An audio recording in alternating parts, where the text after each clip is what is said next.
Apa saja kegiatannya?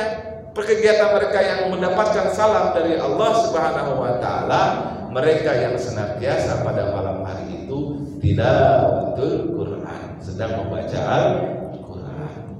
Kemudian wa yuhituna bi khilaqil dzikri, dan mereka yang sedang berhalaqah dzikir. Ya, apalagi wa yad'una ajnahatihim litulabil ilmi bisidqi ta'diman lah.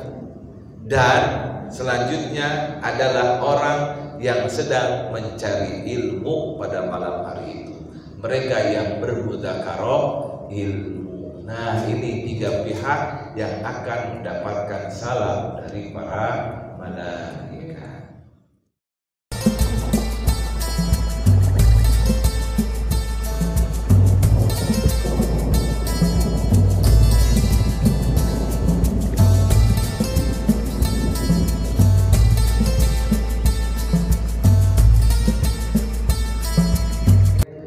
Oke, materi kami adalah mengenai Lailatul Qadar sebagai pembuka terhadap materi-materi yang lain, ya.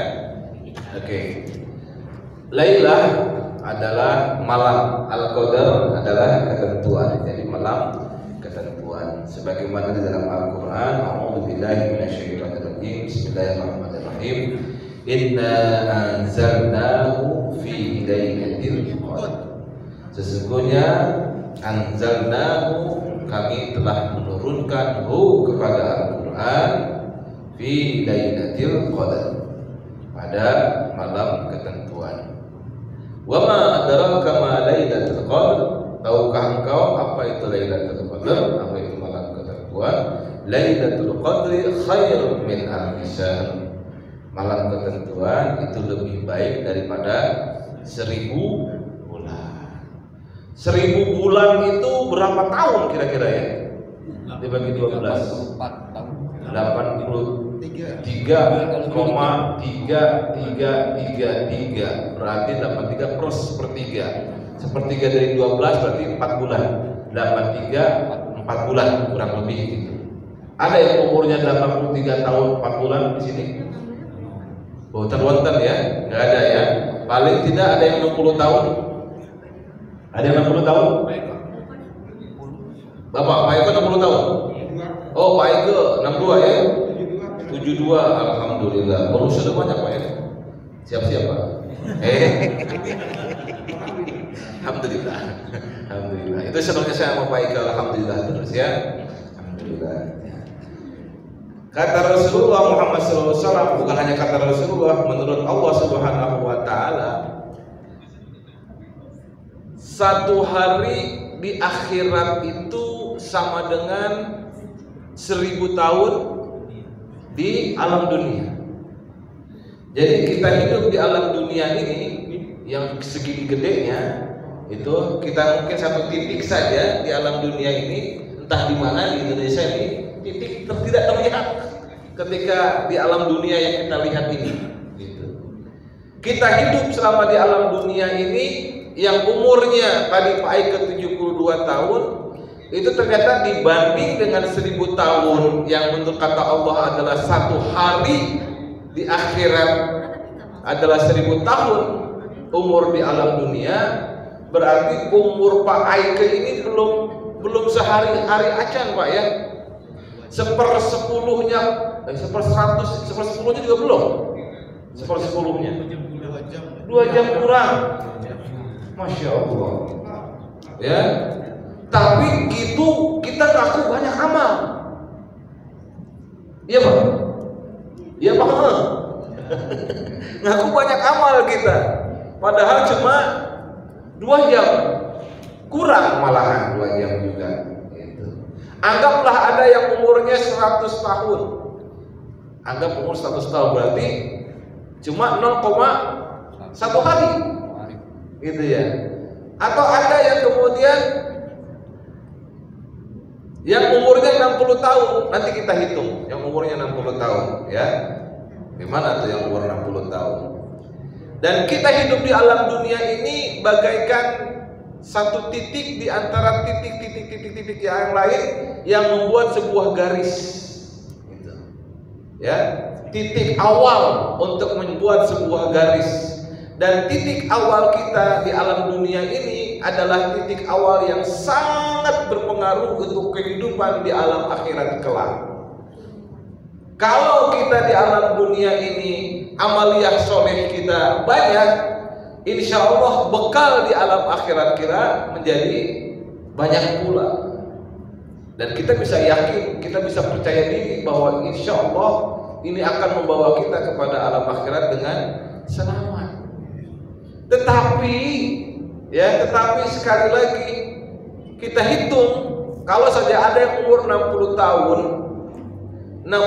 umur kita nih, ya, yang benar-benar dipakai ibadah kepada Allah Subhanahu wa taala berapa tahun? Coba kita hitung, kita evaluasi. Kan kita harus muhasabah ya. Oke. Dalam 24 jam hidup kita, ini orang normal nih, orang biasa nih, bukan orang TKN. Orang normal nih. Coba kalau orang TKN pianonya insya Allah banyak. Yang banyak. Gitu. Dalam 24 jam itu orang yang biasa, orang normal dipakai buat tidur adalah 8 jam. Sepertiga dari 24 jam adalah 8 jam. Itu 8 jam dalam kehidupan dia selama 60 tahun udah dipakai tidak produktif. Berarti sepertiga udah dipakai buat tidur. Kalau ikhwan TKN sih saya yakin paling banyak tuh tidur tuh 6 jam. Ya, yang standar itu 4 jam cukup. Bangun jam 10, tidur jam 10, bangun jam 2, udah gitu nggak tidur lagi. Itu yang keren, gitu ya. Nggak tidur lagi, tapi yang terjadi adalah beda. Ya, yang terjadi adalah siangnya keloyokan, ya, siangnya keloyokan, apalagi yang tugasnya adalah bawa penumpang, jadi tukang ojek online. Waduh, susah dah itu, ya. Gimana coba? Setengah di dalam di jalanan udah langsung kantuk-kantuk kan begitu, bahaya. Makanya paling standar itu ya ikhwan TKN itu 6 jam, butuh istirahat 2 jam lagi kalau siang hari, ya butuh istirahat 2 jam lagi. Tanya Ustaz Danu aja pakai handphone aja paling banter 5 jam dia tidur, ya enggak. Ya, 4 jam itu udah banyak gitu ya, 4 jam udah masih kurang juga gitu kan. Nah, ini yang normal sepertiga waktu hidupnya adalah untuk tidur, nggak produktif. Tersisa berapa tahun Pak? 40 tahun ya. 40 tahun, apakah 40 tahun itu semua dipakai buat ibadah? Enggak, ternyata. Dari beberapa hari, dari beberapa tahun yang dilakukan selama dilahirkan oleh ibunya, itu yang tidak dipakai untuk ibadah adalah ketika dia belum akil balik. Akil balik manusia, khususnya laki-laki, antara 12 sampai dengan 13 tahun, betul? Betul ya? Kalau ibu-ibu biasanya 9 tahun udah balik, benar nggak Bu? Kata kitab sih begitu. Nah, kata kitab kita masuk umur 9 tahun itu paling cepat ibu-ibu ya, gadis itu sudah menstruasi, berarti sudah akil balik kata kitab. Tapi rata-rata sekarang ini zaman modern ini 12 tahun sama dengan laki-laki nih, 12 tahun baru mens. Anak-anak mungkin karena pengaruh pengaruh makanan kali ya, atau pengaruh pergaulan. Berarti dari 40 tahun itu dikurangi 12 tahun atau dikurangi 13 tahun, tersisa berapa tahun? Ya, tersisa berapa tahun? 27 tahun kurang lebih ya. Tersisa 27 tahun. Apakah 27 tahun itu benar-benar dipakai dengan produktif untuk ibadah kepada Allah? Enggak juga ternyata. Ya, Bang Edi bocah. Dipakai buat apa ya? Nah, paling-paling yang dipakai buat ibadah adalah kalau rajin nih ikhwan TKN sholat fardu sama zikir berapa menit? Hitunglah 10 menit ya, 10 menit Zuhur, Asar, Maghrib. Ya Maghrib mungkin agak banyakan dikit ya. Yang rajin, lagi yang rajin ya. Yang hitungannya nggak terlalu rajin, paling nggak 10 menit. 10 kali 5, 50 menit doang dipakai ibadah dalam 24 jam. Berarti masih tersisa banyak yang belum kita pakai untuk beribadah. Gini ngaku pengen masuk surganya Allah Subhanahu wa taala. Kata orang Sunda mah yang jauh ya, yang jauh ibarat langit sama bumi jaraknya. Maka supaya terhitung ibadah dalam setiap amaliyah kita, setiap malam pun Allah sebenarnya sudah memberikan tawaran khusus kepada umat Nabi Muhammad SAW. Ya, Allah itu tiap malam turun ke langit dunia. Menurut Abu Hurairah radhiyallahu anhu dari Rasulullah Muhammad SAW, qala, beliau bersabda, yanzilullahu ila sama'id dunya kullal lailatin hina yaqdi thuluthul lail awal. Allah Subhanahu wa taala turun ke langit dunia setiap malam pada sepertiga malam yang pertama. Lalu Allah berfirman, fayaqul ana al-malik, man dzal ladzi yad'uni fastajib lah. Barang siapa berdoa kepadaku, niscaya aku kabulkan, kata Allah. Allah udah memberikan fasilitas itu di tiap malam nih. Ini tiap malam. Di luar malam bulan Ramadan. Kayak juga malam-malam bulan Ramadan juga begitu. Man dzalladzi yas'aluni fa'utiyah. Siapa yang memohon kepadaku, niscaya aku akan memberi. Man dzalladzi yastaghfiruni fa'aghfir lahu. Barang siapa memohon ampun kepadaku, niscaya aku ampuni. Fala yazalu kadzalika hatta yudi al-fajr. Demikian itu hingga terbit fajar.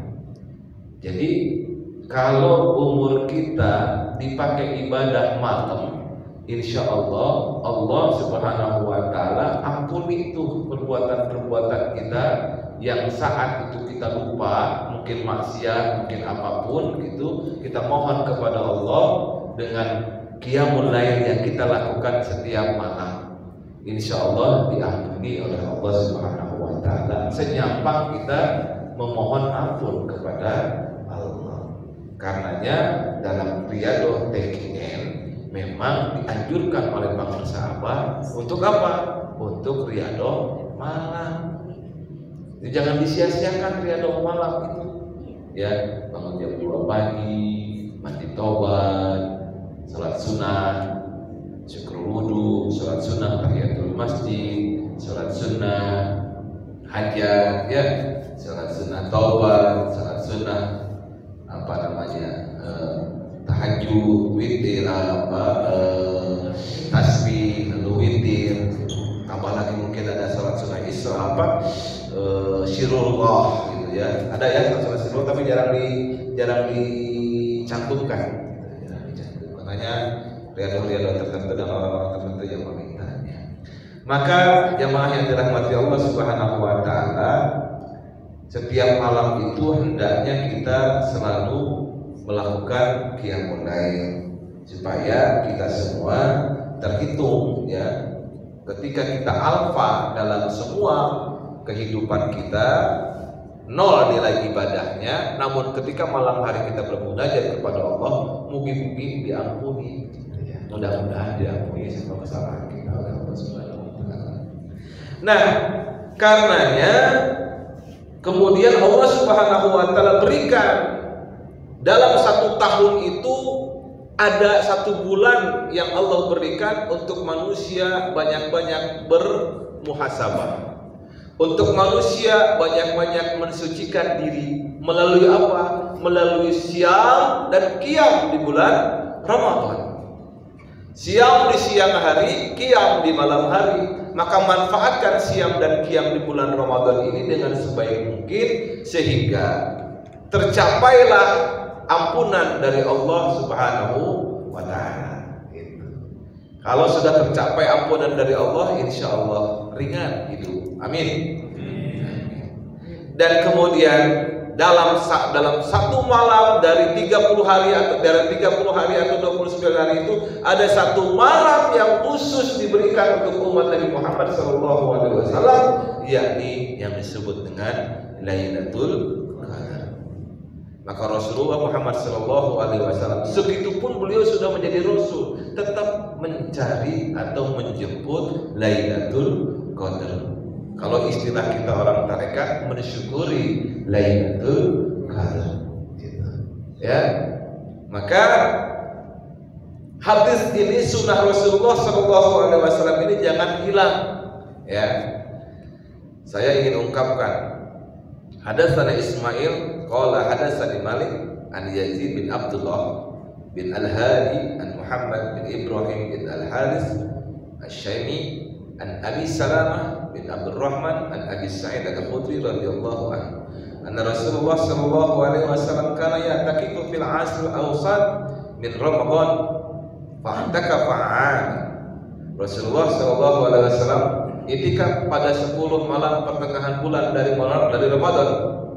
Jadi Rasulullah itu itikafnya bukan 10 hari terakhir, justru 10 hari pertengahan sudah mulai itikaf. Kemarin dari malam tanggal 11 sampai dengan malam 20. Hatta idza kana lailata 21 wa hiya al-lailatul lati yakhruju min subihatiha min i'tikafi. Hingga ketika malam ke-21, yaitu malam ketika beliau kembali ke tempat i'tikaf beliau, Rasulullah berkata, qala man kana i'tikafa ma'iya falya'takiful asra al-awakhir wa qad uridu hadhihi al-lailah thumma unsituha wa qad ra'aytu nisjudu fi ma'i watin min sabihatiha. Beliau berkata, siapa yang telah beriktikaf bersamaku, maka hendaklah dia beriktikaf pada 10 malam-malam akhir. Sungguh aku telah diperlihatkan tentang malam Lailatul Qadar ini, namun kemudian aku dilupakan waktunya yang pasti. Sungguh aku diperlihatkan pada pagi harinya, aku bersujud di tanah yang basah. Ini nggak kelihatan ya? Kelihatan nggak sih? Terlalu kecil ya? Kabur ya? Oh, ininya mesti difokusnya, mesti didengerin itu. Faltamisuha fil asril awakhir wal tamisuha fi kulli witrin. Maka carilah pada malam 10 akhir dan carilah pada malam yang ganjil. Nah, ini yang kemudian menjadi dasar ada i'tikaf 10 hari atau 10 malam terakhir, dan dicarinya yang ganjil-ganjil, malam 21, malam 23, malam 25, malam 27, malam 29. Famatarat as-sama', kemudian pada malam itu langit menurunkan hujan. Tilka lailah wa kana al-masjid ala 'aris. Pada waktu itu atap masjid masih berbuat dari dedaunan. Ya. Fabasurat ainaya Rasulullah sallallahu alaihi wasallam ala jabhati atharul ma'i wa tin min subuhi 21. Pada waktu itu atap masjid masih berbuat dari dedaunan hingga air hujan mengalir masuk ke dalam masjid. Kemudian mataku memandang Rasulullah Shallallahu Alaihi Wasallam yang pada dahi beliau ada sisa air dari tanah di waktu pagi pada hari ke-21. Jadi mimpi Rasulullah bukan mimpi sebenarnya, kabar dari Malakul Jibril kepada Rasulullah bahwa Lailatul Qadar itu terjadi ketika Rasulullah Shallallahu Alaihi Wasallam bersujud di tanah yang basah, itu terjadi pada malam hari itu. Jadi malam hari itu, malam tanggal 21 terjadi Lailatul Qadar. Malam ini nih terjadi Lailatul Qadar. Mudah-mudahan ya, mudah-mudahan. Ada lagi ya, saya akan percepat karena kita batasnya cuma sampai dengan 12:30 ya. Ternyata ada hadis yang lain ya. Rata-rata yang saya cantumkan di sini adalah tadi yang malam 21. Ternyata ada lagi bahwa Lailatul Qadar itu ditemui oleh para sahabat. Ya, para sahabat bermimpi bahwa sekelompok sahabat Nabi Shallallahu Alaihi Wasallam diperlihatkan dalam mimpi mereka Lailatul Qadar pada 7 malam terakhir Ramadan. Berarti malam berapa? Mulai malam ke-23 ya, malam ke-23. Lalu Nabi Shallallahu Alaihi Wasallam menanggapi mimpi mereka, aku melihat mimpi kalian sesuai dengan 7 malam terakhir. Maka siapa saja mencarinya, maka carilah pada 7 malam tersebut. Ya, ini diriwayatkan oleh Imam Bukhari dan Imam Muslim. Ya, terlalu banyak kalau saya sampaikan hadis-hadis tentang terjadinya Lailatul Qadar pada malam 21, 23, 25, 27 atau 29. Sampai orang-orang atau para ulama kemudian mencirikan, menandai kalau begini-begini insya Allah akan terjadi malam 21. Kalau begitu-begitu akan terjadi malam 23. Kalau begini akan terjadi malam 25. Banyak sekali ya asar-asar para sahabat atau kaul-kaul para ulama itu ya. Nah, yang perlu ditekankan adalah kepada siapa Lailatul Qadar ini akan hinggap. Wah, hinggap ya. Akan mengena gitu, akan mengena ya. Hadis Rasulullah Muhammad SAW ya dari Abu Hurairah, Nabi Muhammad SAW termaktub di dalam kitab Sahih Imam Bukhari dan Muslim. Man qama, qala Rasulullah SAW, man qama lailatal qadri imanan wa ihtisaban ghufira lahu ma taqaddama min dhanbi. Enak enggak? Enak enggak?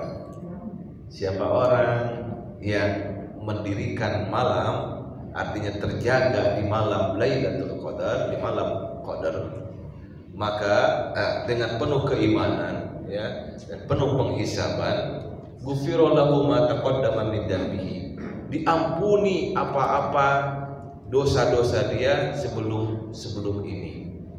Ya, kalau sekarang misalkan umur Pak Iku 72 tahun, dosanya banyak, amin Pak, amin. Apa? Maksudnya adalah terlalu banyak dosa, misalkan ketemu Lailatul Qadar, maka diampuni dosa-dosanya oleh Allah Subhanahu wa taala. Masyaallah. Ya.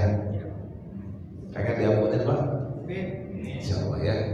Mudah-mudahan diampuni oleh Allah Subhanahu wa taala. Terkait itu sesuai dengan Al-Qur'an surah Al-Qadar, a'udzubillahi minasyaitonir rajim. Tanazzalul malaikatu war-ruhu fiha bi'izni rabbihim min kulli amr. Ya. Ayat tanazzalul malaikatu war-ruhu fiha bi'izni rabbihim min kulli amr yang artinya tanazzalu itu dari kata tanazzala.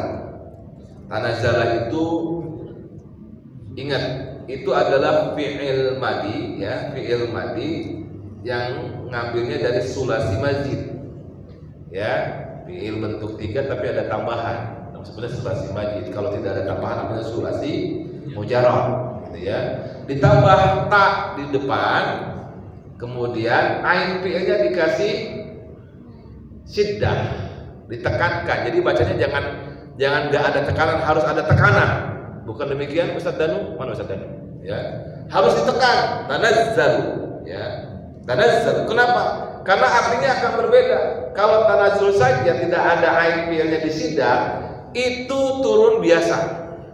Tapi kalau pakai tanazzala atau tanazzalu, itu turunnya itu berombongan.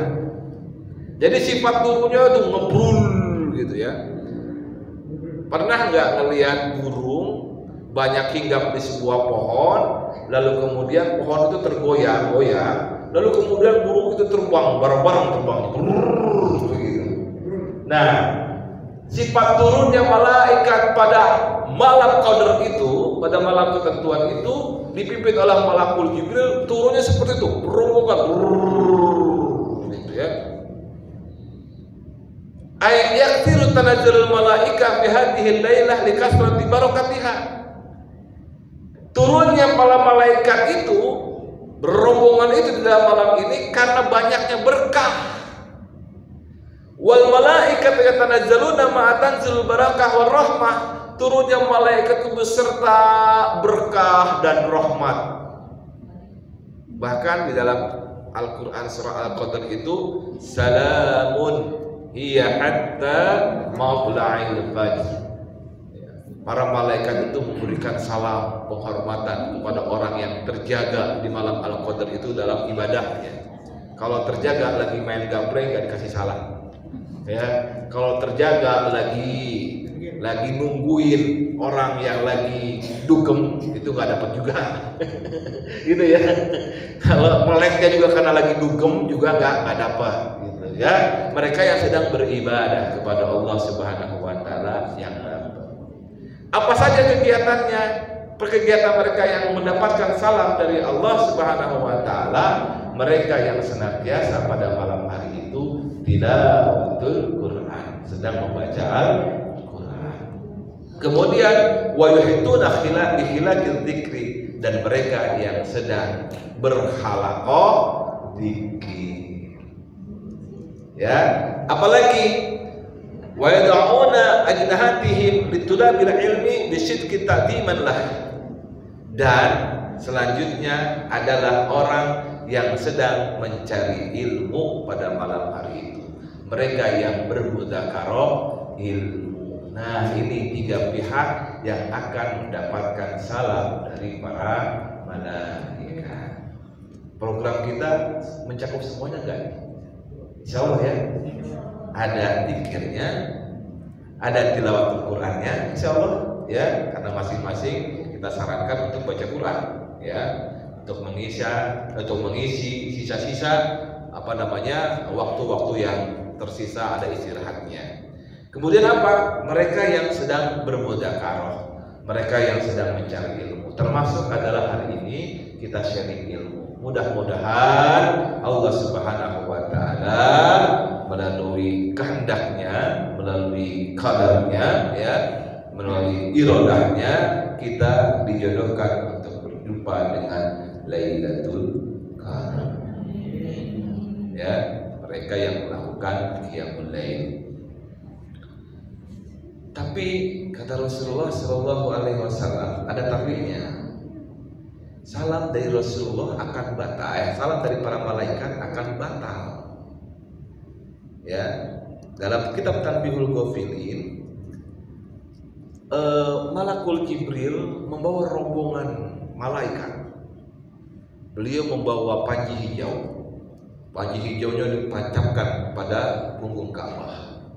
Lalu kemudian Malakul Jibril berkata, menyebarlah kalian para malaikat, saksikanlah orang-orang yang sedang bermunajat kepada Allah Subhanahu wa taala. Ya, berikan mereka salam. Ya, dapat salam dari malaikat. Kira-kira enak enggak dikasih salam malaikat? Ya, Masya Allah. Lalu terbitlah fajar.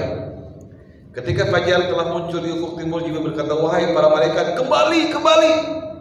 Kata Malakul Jibril. Tapi malaikat enggan untuk kembali ke langit sana. Kenapa? Karena mereka merasa bangga dengan umat Nabi Muhammad SAW yang sedang asyik masuk berdua-duaan dengan Allah Subhanahu wa taala, yang sedang asyik masuk bermesraan dengan Allah Subhanahu wa taala. Ya. Di tengah keterbatasannya, di tengah banyaknya dosa, tapi mereka bermunajat kepada Allah, memohon ampunan kepada Allah Subhanahu wa taala. Tapi karena disuruh kembali oleh Malakul Jibril, malaikat-malaikat yang lain bertanya kepada Jibril, wahai Jibril, apa yang diperbuat Allah untuk memenuhi permintaan atau kebutuhan orang-orang yang mukmin dari umat Nabi Muhammad SAW? Apa jawaban Jibril? Jibril berkata, sesungguhnya Allah melihat kepada mereka dengan pandangan penuh kasih sayang, memaafkan dan mengampuni mereka kecuali 4 macam manusia. Siapa 4 macam orang itu? Yang pertama, orang yang suka minum minuman keras. Makanya saya bilang tadi, yang dugem mah nggak dapat, ya, yang dugem nggak dapat. Yang kedua, orang-orang yang durhaka kepada orang tuanya, ya, yang masih punya orang tua. Ya, sebetulnya dari nisfu Sya'ban aja udah dianjurin tuh. Untuk apa? Untuk bersih-bersih diri. Termasuk adalah untuk meminta maaf kepada kedua orang tua apabila ada salah. Yang ketiga, orang yang suka memutuskan hubungan silaturahim. Ya, jangan tuh, ya. Jangan. Kalau lagi itikaf terus kemudian ada bikin ganjel orang lain, ya. Ada yang kemudian dia bikin orang lain menjadi apa ya? Menjadi nggak nyaman dengan adanya dia, gitu. Kemudian terjadi hubungan silaturahim terputus. Nah, ini nggak dapat nih ampunan dari Allah. Nauzubillah. Yang keempat, kaum syahid. Apa itu kaum musyahid? Rasulullah ditanya pada para sahabat, apa kaum musyahid ya Rasul?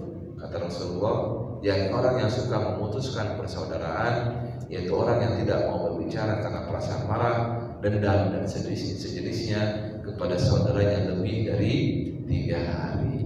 Ya, makanya saya tadi ditelepon sama teman saya, dia lagi ada sedikit sengketa sama teman yang lain. Saya bilang, sayang Ji, saya bilang begitu, sayang ini 10 hari terakhir bulan Ramadan, jangan nyimpen syahid ya, jangan jadi musyahid, jangan dengki sama orang lain, udah istilah aja maafin ya, maaf. Insya Allah mudah-mudahan kita semua mendapatkan keberkahan untuk mendapatkan Lailatul Qadar. Kita niatkan mulai tadi ya, kita itikaf, kemudian kita sambung dengan khataman nanti sampai dengan menjelang dini hari ya, paling tidak 2:30 atau pukul 3 kita sudah selesai. Mudah-mudahan Allah sampaikan kepada kita takdir mendapatkan Lailatul Qadar. Mudah-mudahan, amin. Demikian.